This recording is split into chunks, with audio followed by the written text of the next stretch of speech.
حديث الكساء. بسم الله الرحمن الرحيم. اللهم صل على محمد وآل محمد.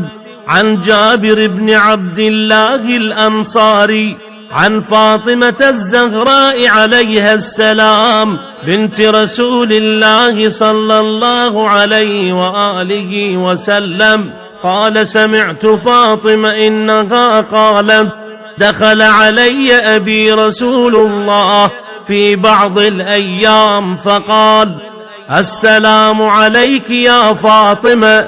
فقلت: عليك السلام. قال: إني أجد في بدني ضعفا. فقلت له: أعيذك بالله يا أبتاه من الضوع. فقال: يا فاطمة، ائتيني بالكساء اليماني فغطيني به.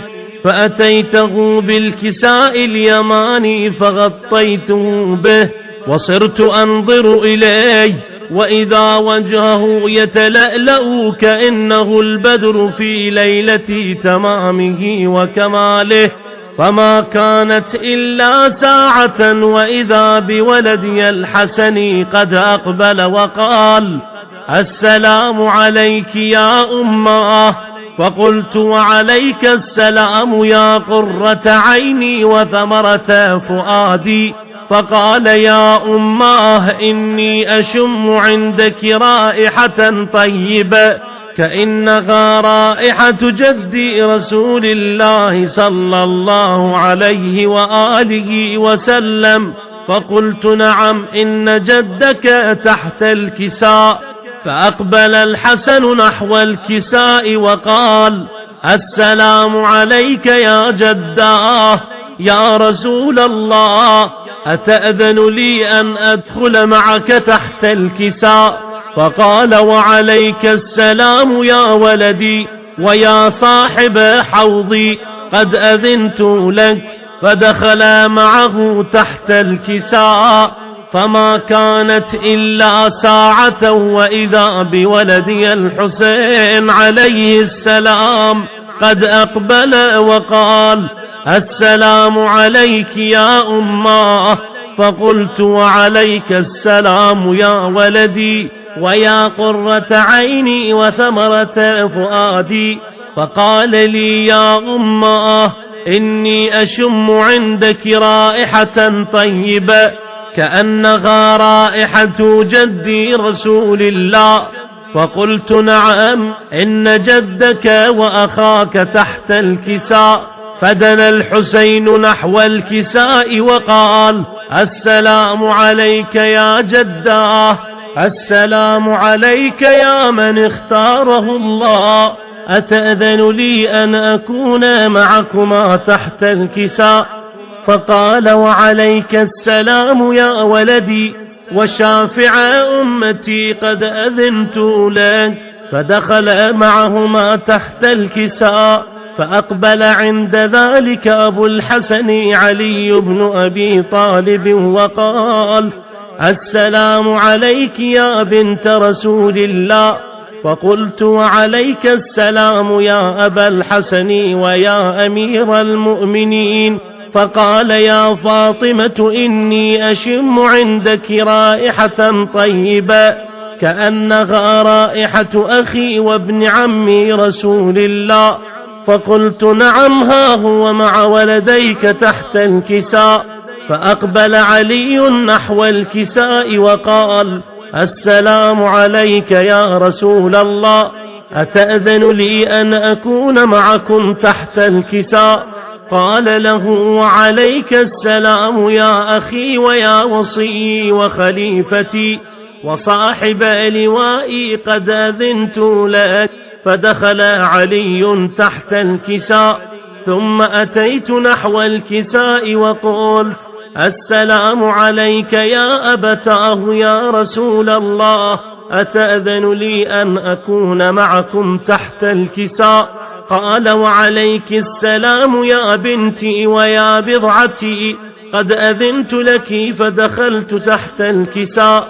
فلما اكتملنا جميعا تحت الكساء أخذ أبي رسول الله بطرفي الكساء وأومى بيده اليمنى إلى السماء وقال: اللهم إن هؤلاء أهل بيتي وخاصتي وحامتي، لحمهم لحمي ودمهم دمي، يؤلمني ما يؤلمهم ويحزنني ما يحزنهم. أنا حرب لمن حاربهم وسلم لمن سالمهم وعدو لمن عاداهم ومحب لمن أحبهم. إنهم مني وأنا منهم، فاجعل صلواتك وبركاتك ورحمتك وغفرانك ورضوانك علي وعليهم، وأذهب عنهم الرجس وطهرهم تطهيرا. فقال الله عز وجل: يا ملائكتي ويا سكان سماواتي، إني ما خلقت سماء مبنيا ولا أرضا مدحيا ولا قمرا منيرا ولا شمسا مضيئة ولا فلكا يدور ولا بحرا يجري ولا فلكا يسري، إلا في محبة هؤلاء الخمسة الذين هم تحت الكساء. فقال الأمين جبرائيل: يا رب، ومن تحت الكساء؟ فقال عز وجل: هم أهل بيت النبوة ومعدن الرسالة، هم فاطمة وأبوها وبعلها وبنوها. فقال جبرائيل: يا رب، أتأذن لي أن أهبط إلى الأرض لأكون معهم سادسا؟ فقال الله: نعم، قد أذنت لك. فهبط الأمين جبرائيل وقال: السلام عليك يا رسول الله. العلي الأعلى يقرئك السلام ويخصك بالتحية والإكرام ويقول لك: وعزتي وجلالي إني ما خلقت سماء مبنية ولا أرضا مدحية ولا قمرا منيرا ولا شمسا مضيئة ولا فلكا يدور ولا بحرا يجري ولا فلكا يسري، إلا لأجلكم ومحبتكم، وقد أذن لي أن أدخل معكم، فهل تأذنوا لي يا رسول الله؟ فقال رسول الله: وعليك السلام يا أمين وحي الله، إنه نعم، قد أذنت لك.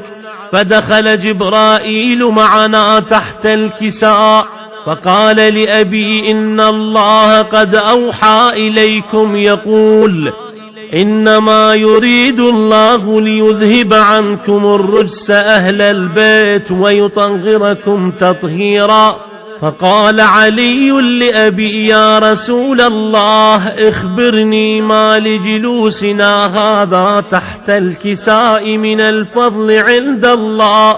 فقال النبي صلى الله عليه وآله: والذي بعثني بالحق نبيا واصطفاني بالرسالة نجيا، ما ذكر خبرنا هذا في محفل من محافل أهل الأرض، وفيه جمع من شيعتنا ومحبينا، إلا ونزلت عليهم الرحمة وحفت بهم الملائكة واستغفرت لهم إلى أن يتفرقوا.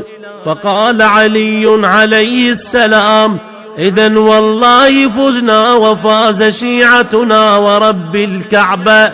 فقال أبي رسول الله صلى الله عليه وآله: يا علي، والذي بعثني بالحق نبيا واصطفاني بالرسالة نجيا، ما ذكر خبرنا هذا في محفل من محافل أهل الأرض، وفيه جمع من شيعتنا ومحبينا، وفيهم مهموم إلا وفرج الله همه، ولا مغموم إلا وكشف الله غمه، ولا طالب حاجة إلا وقضى الله حاجته.